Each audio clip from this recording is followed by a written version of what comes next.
All right, this is the Can We Talk podcast, episode 132. I think last time I definitely lied and said the last one was 132. But we do have a special guest in the building. Her name is Carter. Hey, y'all. And I will start off this podcast by just giving my Thunder some congratulations. We are the 2025 NBA champions. The Oklahoma City Thunder. We're up right now. I'm going to do a separate video with that because I didn't want to crash out with a guest on, because I definitely want to. But just shout out to the Thunder for winning the championship. Game 7, Shea, Holmgren, Williams, all great players. But let's get right into it. I do want to ask you this, just to start off with it. Tell me something about you, anything, as far as like the culinary space goes. Something I would say about culinary school, or culinary in general, honestly, you have to have like serious faith in yourself, because you're the only person that's going to push yourself to get up and go to school or go to work and create something. It's like your own form of like artwork, you know? So I feel like it's really important to have faith in yourself. No, absolutely. Culinary school is not for the weak. I went and didn't finish. It's a lot of dedication. It's a lot of money, for one. I spent $34K. Yeah, that sounds about right. That sounds about right. And that's a 2-year? It's a year and like a couple 6 months. Yeah. Culinary school is not cheap. I know people play around with that and not being like one of those big trades and stuff like that, but culinary school is not for the weak. I did 6 months and I was like, I can't afford to do this anymore, and I still have to work on top of this. And this is before, because I know now they have culinary classes that you can do via like virtual. Yeah. That was not the case 10, 11 years ago. If you can't be in building, it's not going to work out. Yeah. I do want to ask this pointed question about being loyal to friends, right? Mm-hmm. So I was one of the topics I brought up to you about, for instance, let's say one of your homegirls or homeboys that you know very well, you see their partner outside and they're cheating on your friend. Yeah. How would you approach that? Or would you approach that? Would you tell the friend that you're being cheated on, essentially? Honestly, because it's like a sense of putting yourself in their shoes. What if that was you? Mm-hmm. You know, if I found out that someone was cheating on me and I'm at home thinking I have like a faithful partner and we're living our best life, mm-hmm. and it's actually not our best life, I think I would be very upset. But I would tell them directly, like, hey, your partner's cheating with somebody else. And fortunately, I take pictures of everything, so I'm just gonna and send it to you, because you know, it's always like hearsay when you tell people stuff like that. It's like there's like your truth, their truth, and then the actual truth, you know? No, absolutely. So it's like I'd rather have a receipt or like backup to show, hey, they're with so-and-so on a date. Gotcha. So you wouldn't just go right to them and be like, you're being cheated on. You have proof that they're being cheated on.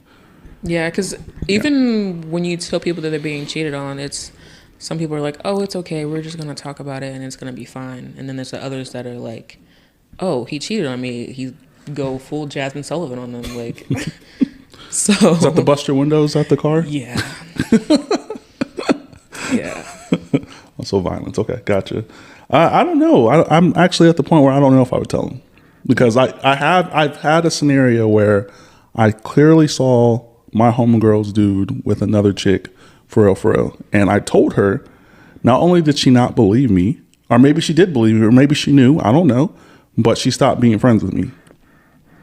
And I was like, after that, I'm just like, I don't think I should tell anybody anything. I think they should find out on their own, because I think that's crazy. But shout out to her. She got pregnant a year later and they broke up. So did you ever ask her like, hey, why we stopped talking after? I don't follow-up questions. Nah, I don't do that. That's not my style.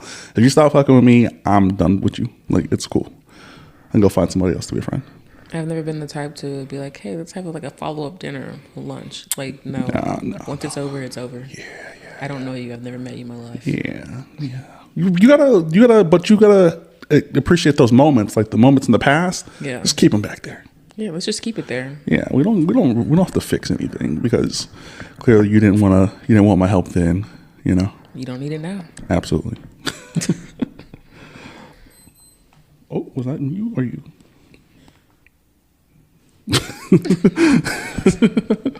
Because I know my watch is in the back still, so I don't know. It goes off every once in a while, but no, get back into the culinary stuff, right? Let's really actually talk about school, like the process of it, and what made you want to go to culinary school. This is crazy, because I started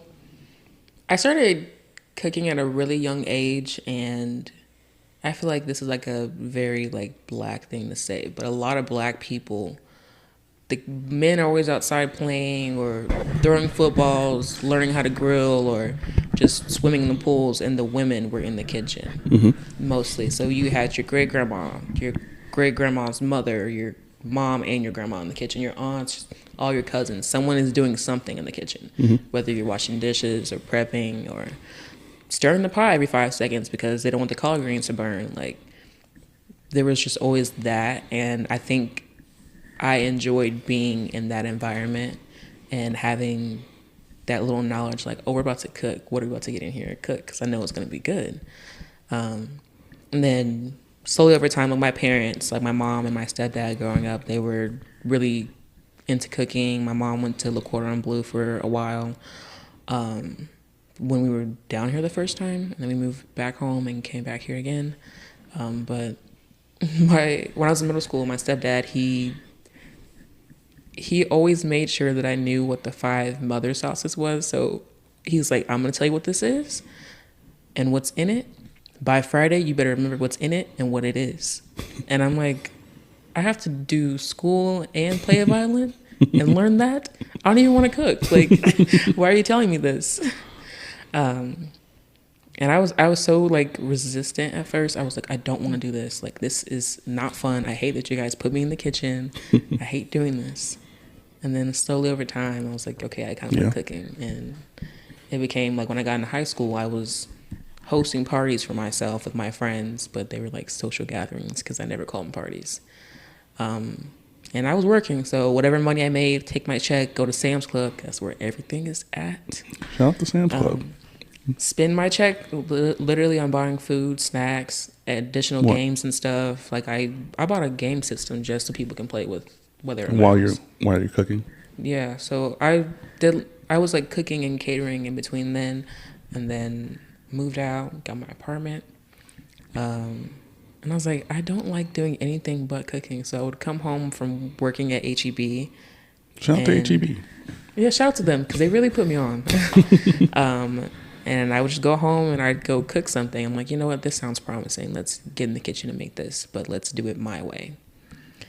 And then January in 2022, I started cooking at Escoffier, and I was like, you know, let's just do it. Like, let's just risk it for a biscuit. This sounds something new, something different. And I was nervous because I knew I didn't know anybody, and first impressions are like very important. But I got in there. I was making sure that I was on my game, that I paid attention, because I was always one of those students that were just like, I'm not listening to you, but I'm in here because I have to be in here. But it's like, this is culinary. Like, I want to do this. I want to finish. But there was times when I was in class and I was like, okay, I can't do this. I'm not built for this. I'm just going to drop out. And this is like in foundations. And I'm like, you know what? Get up and go. Like, we're not going to repeat like constant cycles that your family has, you know, because there's, unfortunately, we have that trend going where you start things and we finish it, or you just don't finish it, you know. Guilty. Literally me. But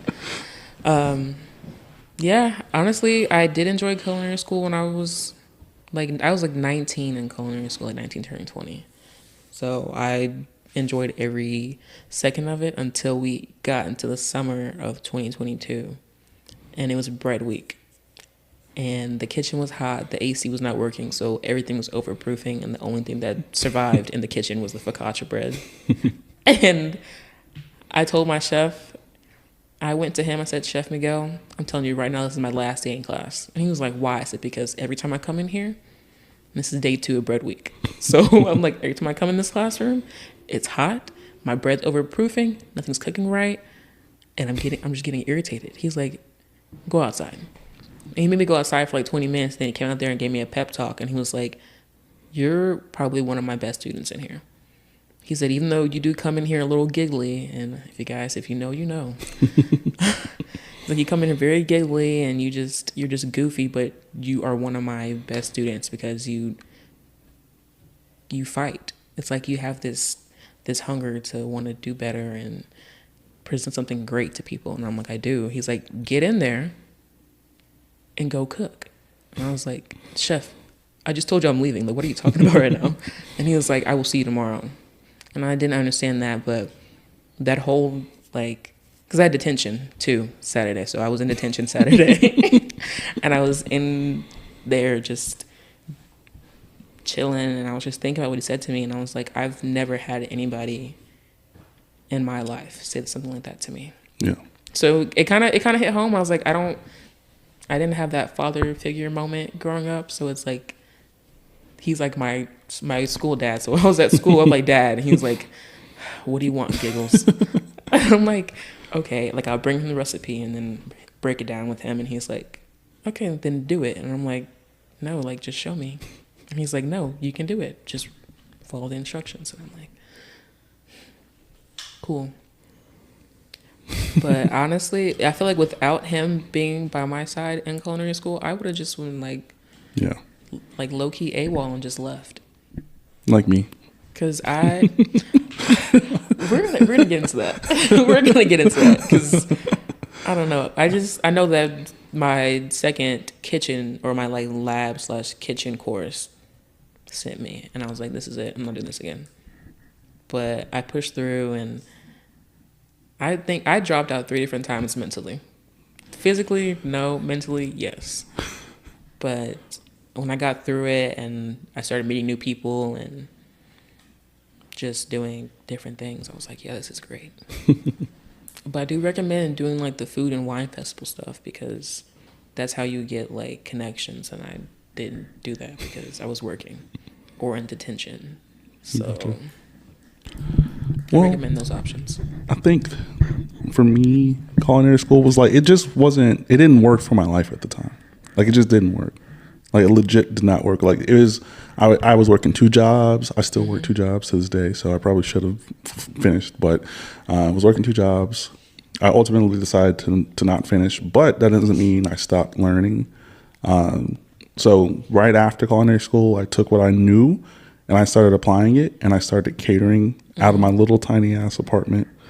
I've done events at that point. I don't even know how many times I've cooked for people or events at this point in time, but I haven't done an event in a long time. That's my fault. Mm-hmm. But no, I think that's really dope that you do just need one person to like have your back. Mm-hmm. Like, whether it's just like a, hey, keep going, versus yourself telling yourself not to keep going, because not everyone has that one person. And the fact that you had it is really great. And the ability to finish culinary school is next level, because I know a lot of people like myself who went and didn't finish and didn't do anything after it either. See, and it's crazy. So Escoffier is kind of different. Once you graduate, you do your externship, right? Mm-hmm. And you do that for 3 months straight, and then technically you're graduated, but you don't graduate till like a year later. You graduate like as a whole class. So I mean, I was cooking then, and I like did my externship at VIA 313 in Cedar Park, because I was the closest city next to me that was hiring at that time. So I was like, you know, why not?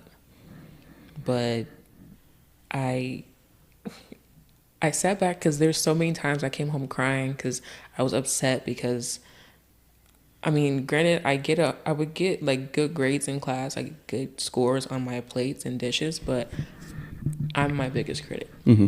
If I don't like it, then I don't like it. I'm not going to eat it. I'm just going to sit down and break everything down, you know? Same. So I'm going to throw it out. Literally. Like, my twin would come pick me up because at this time, I didn't have a car. I didn't know how to drive. And y'all, I'm like 19, 20. So it's just, I took the train. Like, there's like a Leander stop, and I took it from Leander to Highland. Oh, wow. And every day. I want to go on a train. I've been wanting to go on a train for years now. It's worth it. Robin's getting on a train. That was like my little nap time, was the train. Sleeping on a train? That sounds terrifying. It was until my conductress, she knew that I was getting off at Highland. She's like, I know you. One of your chefs gets off on this stop all the time in the same uniform. And I was like, yeah. She's like, you take a nap, I'll wake you up. And I'm like, okay. So after you finish school, they set you up with like a restaurant or something, or You have to do that yourself. okay. That's something you have to do by yourself. But you have a deadline. So if you don't meet the deadline, they're gonna be like, you need to come back. Either like do like some community service kind of thing, and like do, it's like work in the pantry itself. Gotcha. For free, or go get a job. For Gotcha. real. So it's either or. I took my last elective in high school. They had like a job one. Oh yeah, like, the job fair one. Yeah, like, but they gave you like 3 weeks into the year to get a job, and if you didn't, you had to pick a different elective. Mm-hmm. I was not getting hired, yo. And just regular job. I think HEB hates me. Like, I applied for HEB a billion times. I never got hired. And you know what's even worse? My mom's worked for HEB for almost 30 years. Was she like your inside man? Because you have to know somebody to get in. She didn't want me. She didn't want to help. And you know what's even worse? My brother worked for HEB. And I never was able to get hired at HEB. That is wild. But maybe it's a blessing, because I feel like I would have wilded out and like embarrassed my mom a little bit or something. So a little wild. I was wild back in the day. Oh well. Yeah. Maybe. Yeah, I probably would have embarrassed her. Yeah. I was like, the way I got into HEB, I applied a week prior. I didn't get in, but my aunt did, and she's like, I'm 23, she's like 25, so we're like close in age. And then 2 weeks later, I applied again and got hired instantly. And I was just like, what was the difference? I applied for the same position twice. What was the difference? I remember sitting on that HEB portal and just filling out paperwork. It took forever and still didn't get the job. That portal is something else. That's hilarious. Maybe I should go work at HEB. I'm working in the seafood market. You would? I would. I think I'd be cool with that. I think I would want to be in the meat market, because I did deli. I did Mill Simple and deli. So fresh slicing and everything. But I think I would do meat market so I can get the proper cuts, you know? Yeah. I feel like that's I'm gonna fuck with the seafood. I want to see the octopuses come in. I want to see the trouts come in the morning, frozen. Yeah. Speaking of seafood, I know you said you're gonna try Red Lobster, okay? Mm-hmm. So I'm going to shit on it, and it's okay that you don't participate in me shitting on Red Lobster. It's okay. But I know exactly what Red Lobster is doing right now. They are going out of business, and they're capitalizing on black people's love of seafood boils.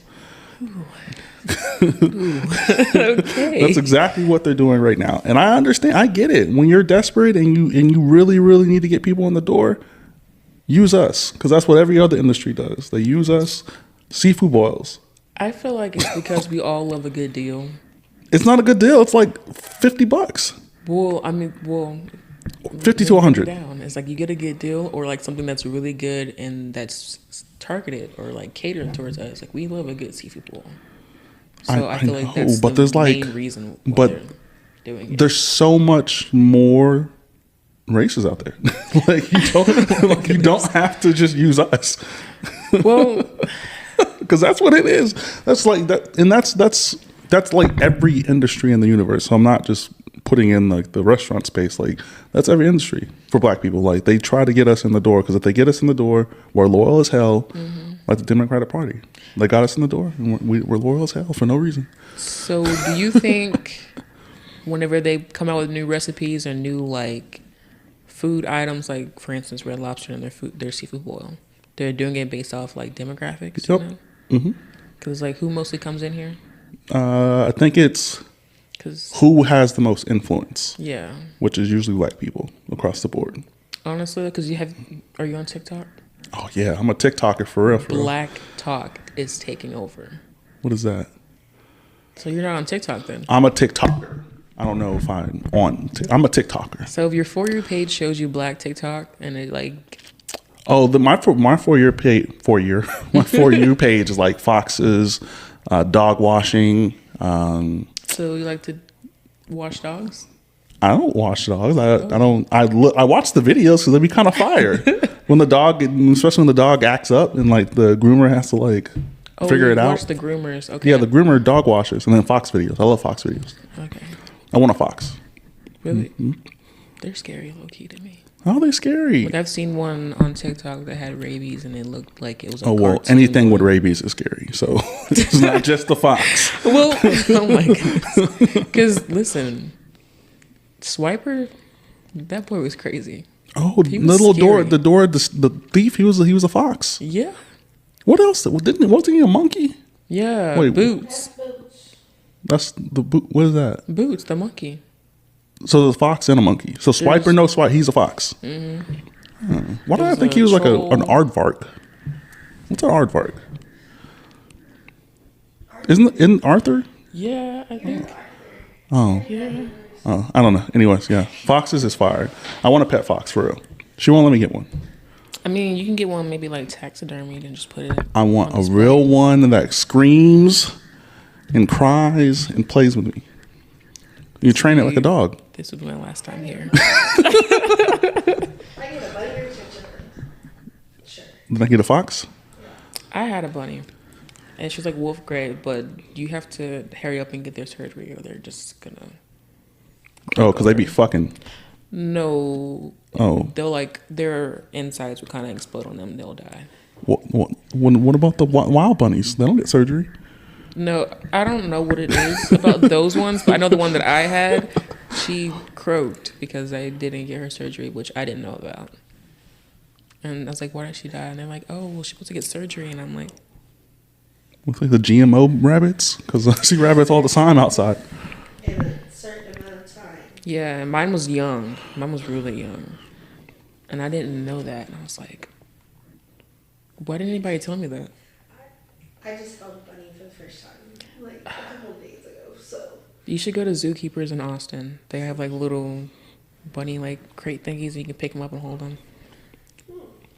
They're cute. I want to go to that. They have it's a resort / hotel in like West Austin, not West Austin, like West Texas, and they have like giraffes and shit.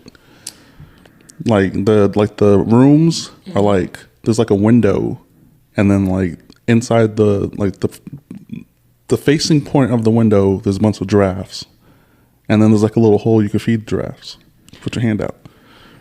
I think I would be excited and scared all at once because giraffes kind of scare me a little bit.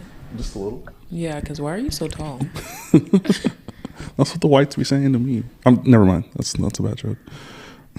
Okay. You wouldn't want a giraffe. I do want a giraffe though. I want a giraffe too. Get a fox and a giraffe. Can you ride giraffes? Is that a thing? Maybe like maybe. Can you ride a giraffe? Because it's Nah. like a big horse, right? Not in the States. I feel like maybe if you were in Africa, that's something that's normalized, but probably not in the States. Or like in Australia too. Don't they have like giraffes there? They're eating kangaroo out there. You ever cooked with anything exotic before? Exotic. Like a kangaroo, lion meat, snake, alligator, Gator, yes. Deer meat. deer meat's fire. I wouldn't say oxtails are exotic anymore.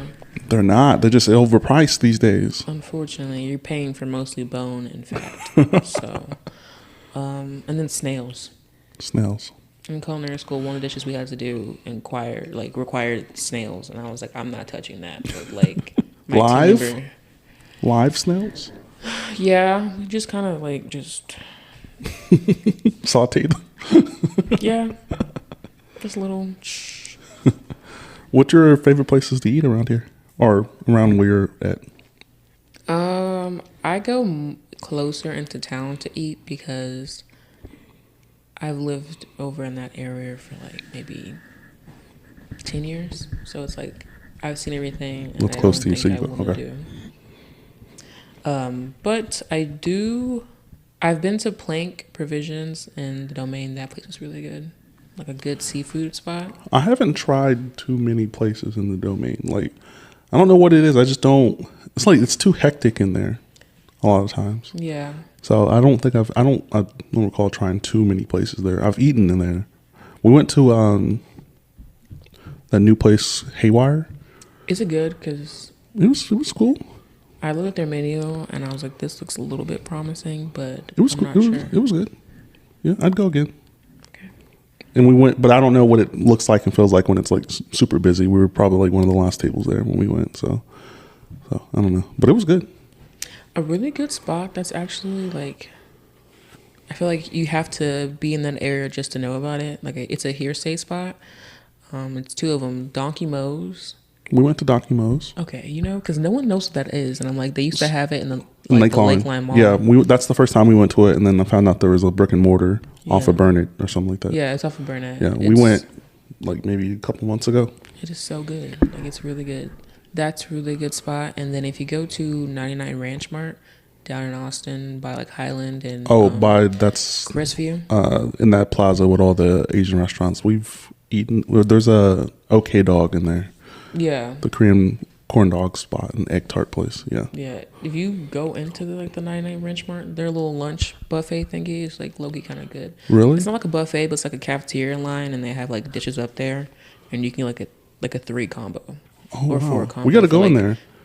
$12. I just know I've been like I am eventually. I know they will steam lobsters for you. Like you buy one there and then they'll steam it for you there. I've been wanting to do that.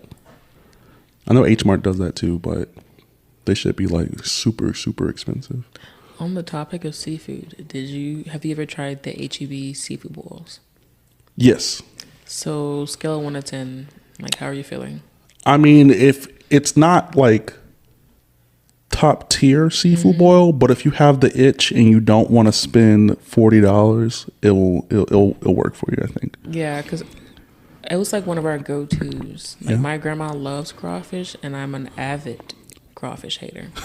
Me too. So- I don't like crawfish. I don't get the hype. It's too much work for little meat, and then like it's not as flavorful as people think it is. It's not. It's really gross. Mid.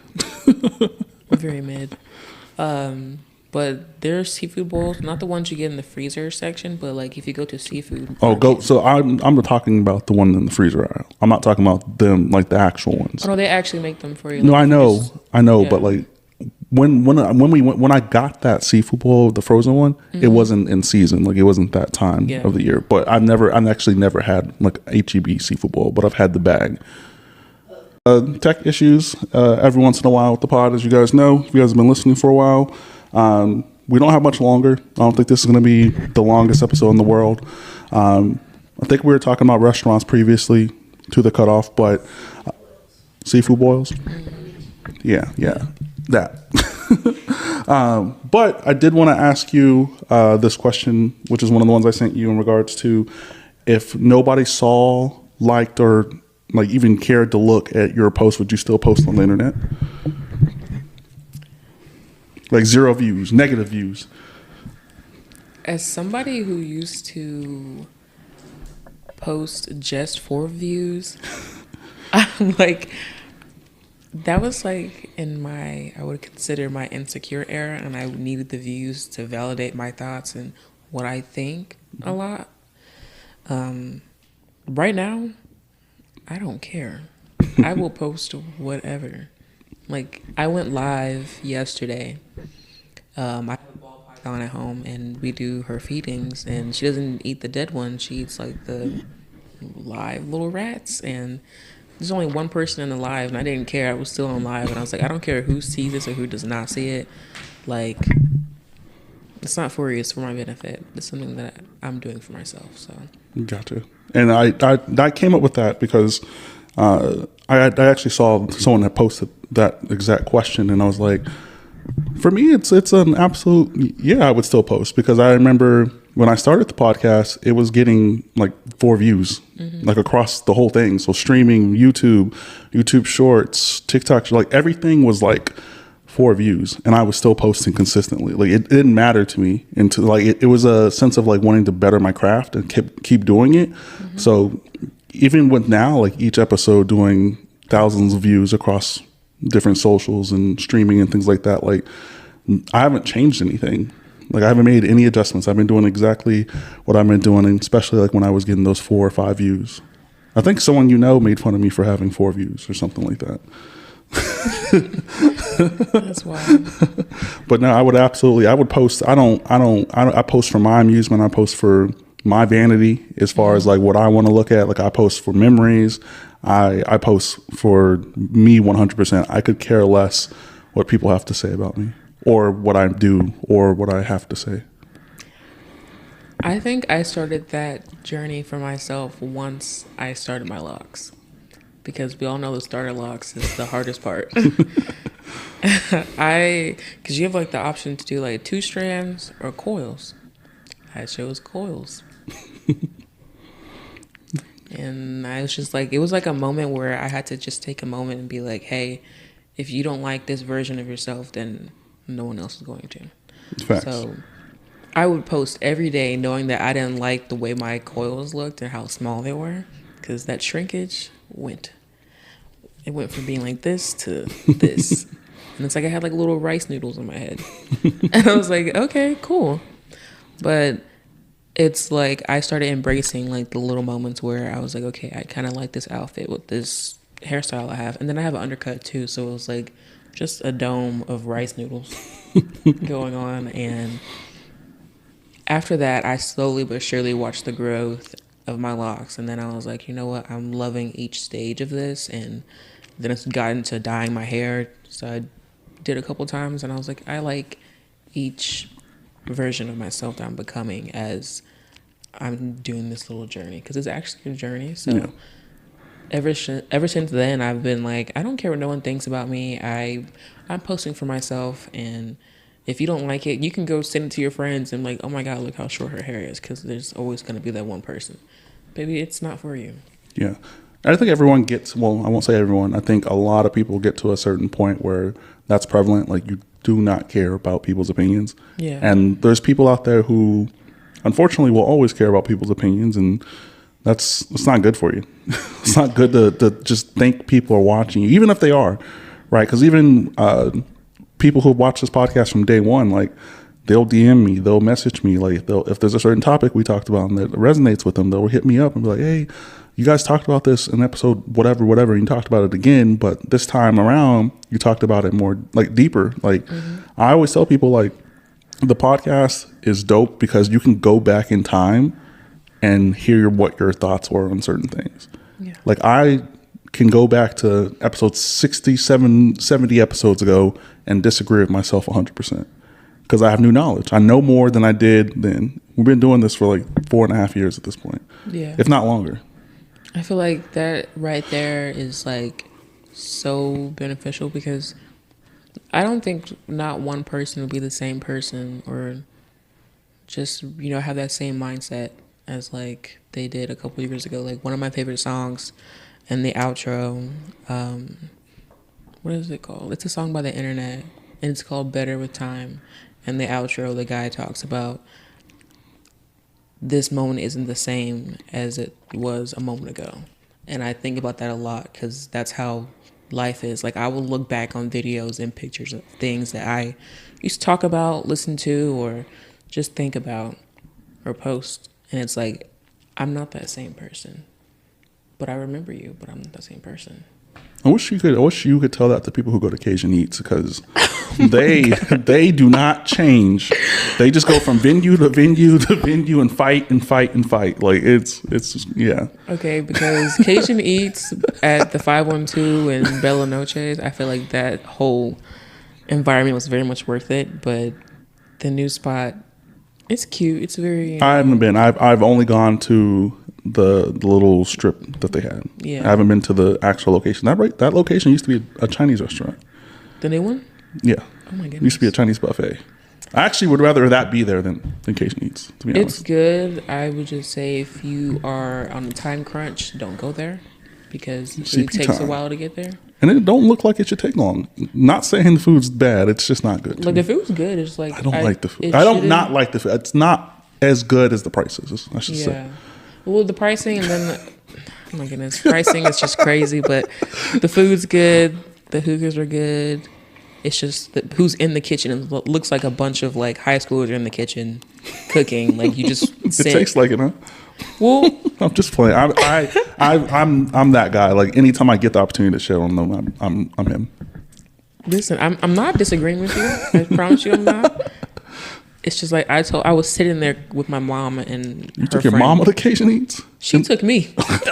She outside. My mom is crunk. Okay, she does not play. She does not play. But we went. She took me. Me and her went, and then one of her friends met us there, and I was like, "Mom, I can go in the kitchen right now, fix our plates, and then come back, and we'll be eating."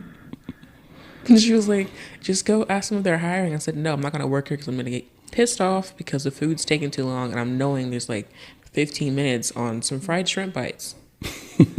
Fried shrimp bites. And I'm just sitting here. The hookah comes faster than the food. So I'm just like, I might go there one day in the daytime on a Monday, maybe. don't waste your time. I might go. I went at night, and that was like the night atmosphere. Yeah, I don't. It shouldn't take that long at night. Yeah. And it wasn't even that busy. Yeah, I'm cool on nighttime. If I'm victimized, I need there to be visible light. Catch these victims, catch my victimism in the light. Well, I don't know, but again, it's just me. Like, I mean, it's not just me, but I'm the only one who says it, like who says what they actually think about that place. But it's Black owned, so yeah. You know how we get down. Yeah, for sure. You see, there's a video that went out. I don't know if it's reached your timeline. It reached hers. There was a fight last night at Cajun Eats. And then he was crazy because I was gonna go back there like we just can never win. You dodged a bullet. Literally. I was gonna go actually this coming up Friday. I was like, I'm gonna go to Cajun Eats because I haven't been there, and I want hookah and I want 7 bites. I'm not going no more. What's crazy is that we like drove by and I happened to like look at the parking lot. I'm like, oh, it's packed. And that's the only thought I had. Oh my god, parking is so bad right there. You can't park at the movie theater? So the night that we went, it looked like it was jumping. No one was in there for real. Like, it wasn't too crazy. Because there is other restaurants on that same, like there's Cajun Eats, there's an Indian restaurant, there's a Cuban restaurant, but it was late, so I don't think those would have been open at that time. Yeah, that's the thing though. I'm like, why does it look like it's packed, but it's not? And we went, I think, at 10. Going to go see Lilo and Stitch.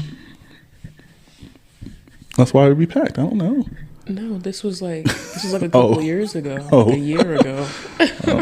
And I haven't been since then. And my locks were way shorter. Yeah, I don't know. I don't.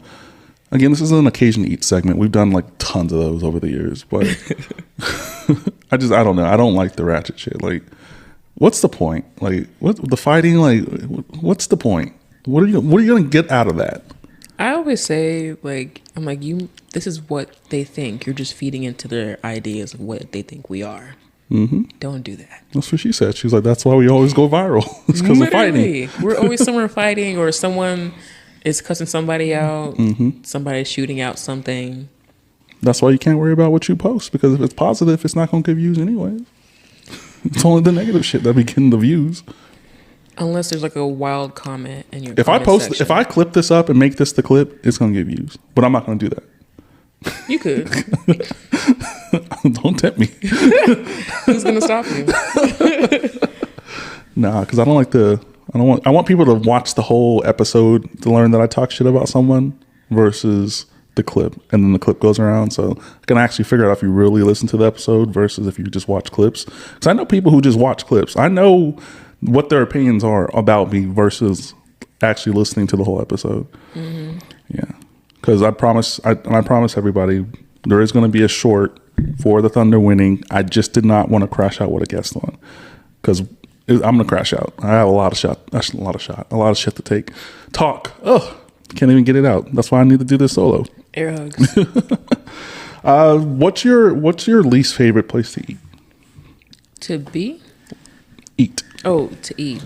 Like, where have you gone that you've been like, man, this just ain't it? You know mine, so.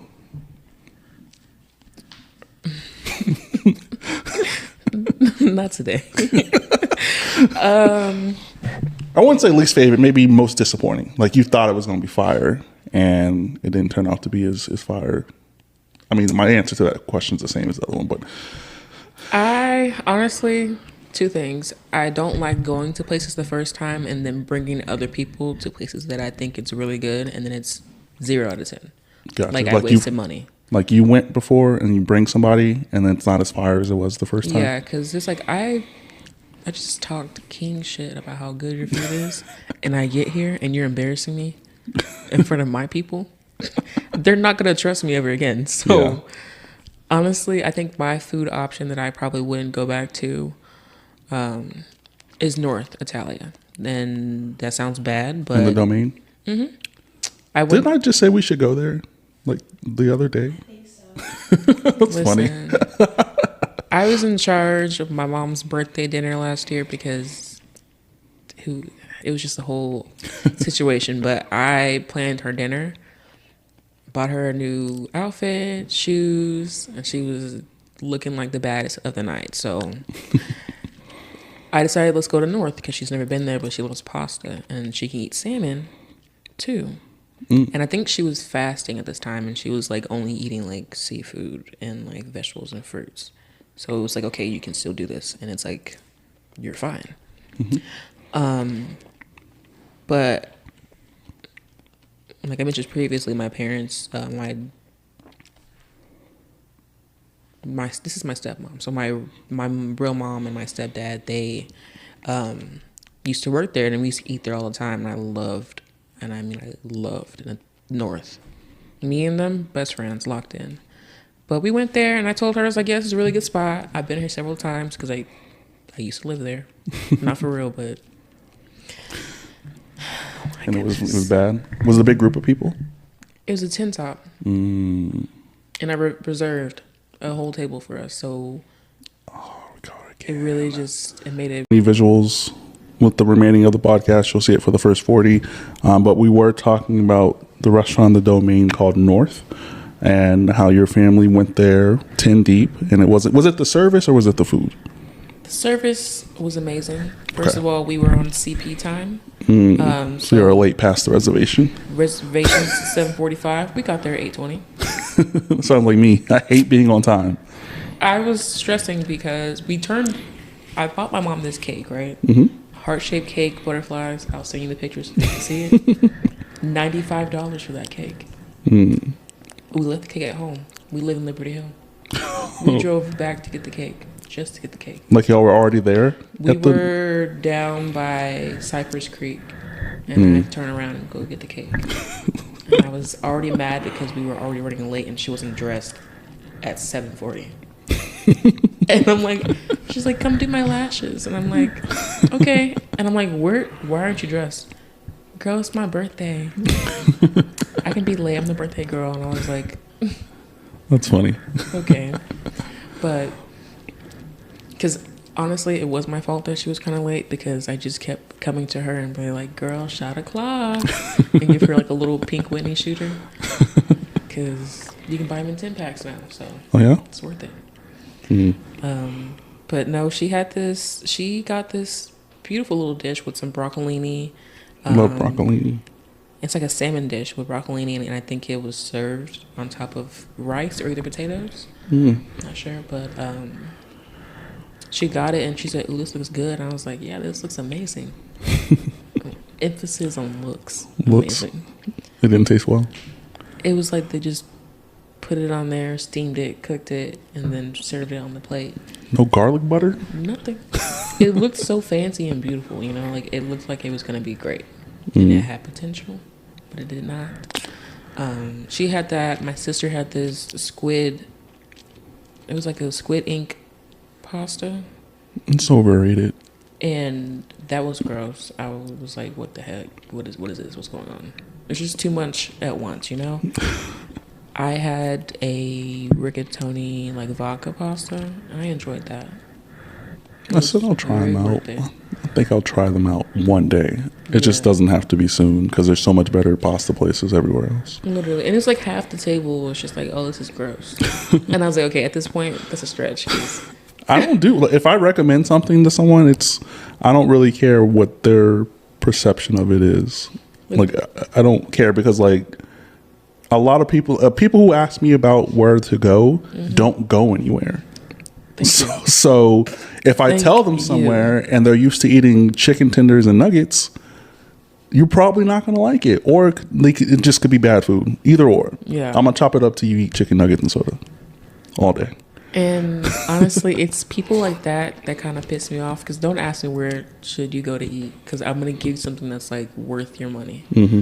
It's gonna be two or three different dollar signs on Apple Maps, but it's gonna be worth it. No, I honestly think I'm a big foodie. Like, I've always wanted to try different things, and if you guys are looking for like a really good like late night, like, ooh, this is a nice little dinner vibe and something very intimate, but also very like open at the same time. Fonda San Miguel. Is it in Austin? Yeah, it's in Austin. It's like this beautiful little like restaurant set up, and it's like a Mexican restaurant. See, we don't like to venture to Austin after dark, like after daytime. So they kind of open at 5, but it's worth it around that time. So I will, first of all, go there, like leave your house at 4:00 to get to parking, because parking is outlandish on that little lot. It's See, like that's even worse. But that's how you know it's good. Cause That's how Petroni's. What was that pasta place we went to? There's like zero pasta. I mean, zero pasta. Like zero parking. Like the levels were like up and down. Like there was like potholes and shit. Best pasta ever though. But actually, you didn't like it, so it wasn't the best pasta for you. I love that for you. I love that. Did you want to talk about the Breakfast Club? Because like the legit reason like I got into podcasting is because of Charlamagne and Andrew Schultz. I've been listening to, so they've had a podcast, The Brilliant Idiots, for 15 years now.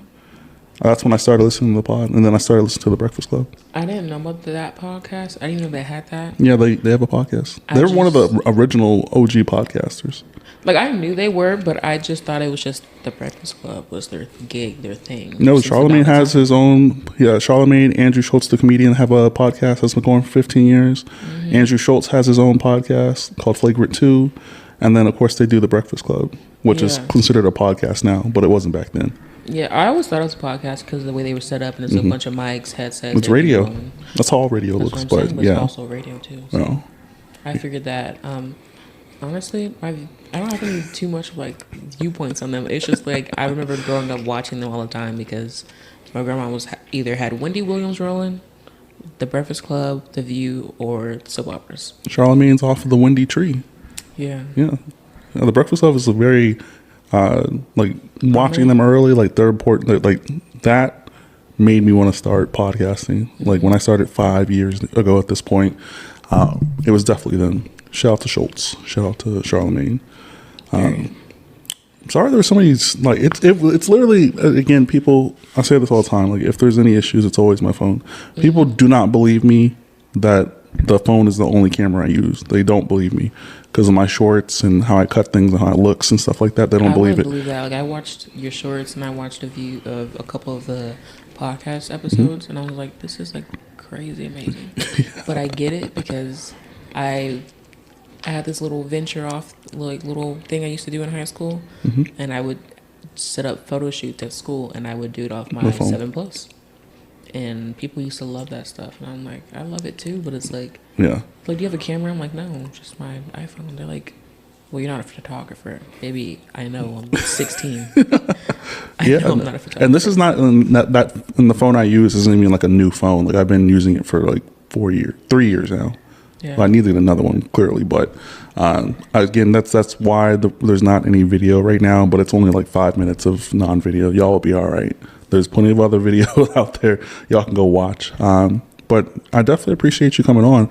I think I am a really good sense of judgment with people. Mm-hmm. I just talked to you for the first time. Like, I don't know how long we've been working together, but that was the first time I seen you, I think.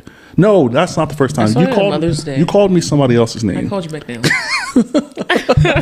Because hear me out. I met everybody at once on Mother's Day, and it was so much going on. And I also was not feeling good that day. Like, I felt like I was gonna pass out. So I'm trying to cling names to faces, and I'm doing everything wrong. And I kept throughout that shift when I first saw you after that, I kept calling McNeil Calvin. And then McNeil was like, what? And I was like, Calvin? And he was like, I'm not Calvin. I said, what is your name? He's like, they know. And I was like, I'm so sorry. People are so funny. They'll be like, Calvin's the one who's not fat. And I'm like, that's fucked up. That is insane. Just say the one that does not wear glasses. Oh my goodness. Shout out to you, bro. If you listen. I don't think you do, but shout out to you. But no, I appreciate you coming on. And again, sorry for the technical issues. This happens, but I try to make it happen far in between. But what the issue is essentially this, it gets hot with all these lights on. Yeah. Right. So me turning off the AC brings the heat up really quickly. So it'll be at like 67 and then 30 minutes in, it's at like 75. Listen, and I promise you understand because I am the definition of fucking around and finding out. And I have a crazy story about ceiling fans and lights. If you want to tell it, I'm down. Everybody that's listening, hear me out.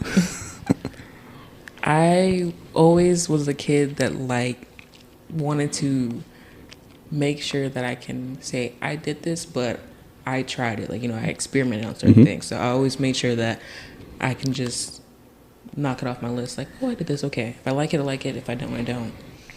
And I thought I could be smart at the same time with that. And it does not mix well together. But mind you guys, I was like 4. And I have this tattoo on the side of my neck, and it's like the address of my childhood home. And it's back home in Tennessee. It was, like Calvin said, with the lights, once it's like just on, it's hot. Like it creates this heat wave in the room. And there was 2 rooms in the back of that, or 3, but 2 rooms that the kids were in. There's like one with the ceiling fan that's hanging from a couple of wires. It's not, the fan's not rolling, just the light rolling. And then the next room has the AC unit in the window with the ceiling fan on. We were in the first room where it was like just the wires hanging from the ceiling fan. And I was like, it's really hot in here, guys. Let's go to the next room and play. We go to the next room. And mind you guys, I think I am that kid. I think I'm really smart. And I'm like, I can handle this. Like, I can fix this issue for us. I go back in that room and I'm like, you know what, guys? I have a really good idea. I just need you guys to help me do this. We go back to the next room. I turn on the light switch because I turned the light off in the room when we left out. I turned it on. And I was like, okay, guys, I'm going to get up there and pull the light switch 3 times so it can be at the low setting. And we can still hang out in here where all the toys are. Because I was trying to avoid bringing all my toys from one room to the next and having to put them back. Logical. Not really, but... So I get up on the bed and I pull the switch and it's hanging from like 5 or 6 wires out of the ceiling. It came down. I pull it, it starts swinging, and I try to reach for it again to pull it again. It comes out, it swings around and then drops and like slits my nose open at the very top of my face. Damn. And I didn't know that, but I was like, are you guys okay? I thought my sister died because she was on the bed still when it dropped down, and I was freaking out. And I was like, hey, are you still there? Like, are you still there? And my older cousin was with me too. We were just like, no, we're good, we're fine. So the wires were connected from this room to the room in the front, in the living room. The lights in the red room go out. And they're like, yo, what happened? What are you guys doing? I run in the kitchen, because it's like the front room where you have that beautiful, just display dining table you don't touch, fine china, living room, then kitchen, the back rooms. I run into the kitchen, and then both my uncles, my aunt, my mom, and 2 of my older cousins are looking at me like, oh my God, like a deer in headlights. And I'm like, guys, what's wrong? Like, I'm 4, I'm crying because I'm scared because y'all looking at me crazy. And they're like, are you okay? And I'm like, yes, why are you looking at me like this? I go in the bathroom. My face is like just gushing. And I didn't feel it. And I feel like at that time my adrenaline was rushing. Yeah, you were in shock. Know it. And this all happened on a beautiful Saturday night. And my great grandma's a pastor, so she came home later that night from being a security guard because she did both. And she was like, what is wrong with your face? And I was like, the ceiling fan broke. She was like, you broke the ceiling fan? And I was like, no, I was just trying to turn the air on in the room. Why would you do that?